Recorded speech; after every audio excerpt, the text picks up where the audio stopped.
Je m'appelle Mathilde Beaune, je travaille pour le groupe Vitamine T depuis 1 an. Je dirige une formation qui s'appelle Yes We Web, qui amène des personnes en insertion à devenir développeurs web. J'ai suivi beaucoup de cours en ligne, je me suis posé beaucoup de bonnes questions, je pense, vraiment. Et du point de vue par contre de la collaboration avec Vitamine T, on a mis en place beaucoup de choses dans l'urgence. Les stagiaires étaient alors en entreprise, en télétravail, certains en chômage technique, donc il a fallu garder le contact avec eux. Il a fallu mettre en place donc, ces ateliers de compétences numériques fondamentales avec des publics qui parfois étaient en très grande difficulté avec leur matériel, que ce soit smartphone ou ordinateur.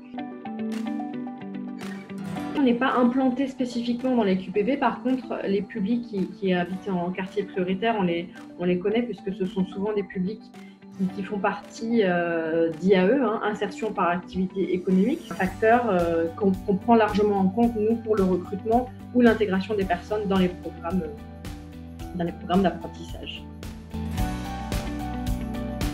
Il y a vraiment partir de la personne, aller vers un lieu de ressources et réussir à joindre la compétence et le lieu. Est-ce que ces personnes sont au courant que ces lieux existent dans leur quartier ?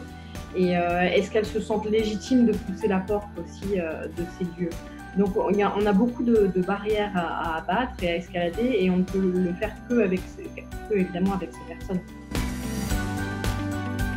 On a eu d'autres personnes qui par contre se sont complètement repliées sur elles-mêmes, et c'était aussi totalement leur droit, parce qu'elles disaient en ce moment, avec ce qui se passe avec la pandémie, je n'ai pas du tout envie ni qu'on m'aide, ni d'acquérir des compétences. Pour l'instant, ce n'est pas du tout ma priorité. Moi, déjà, je m'occupe de mes enfants, je m'occupe de leur scolarité, etc.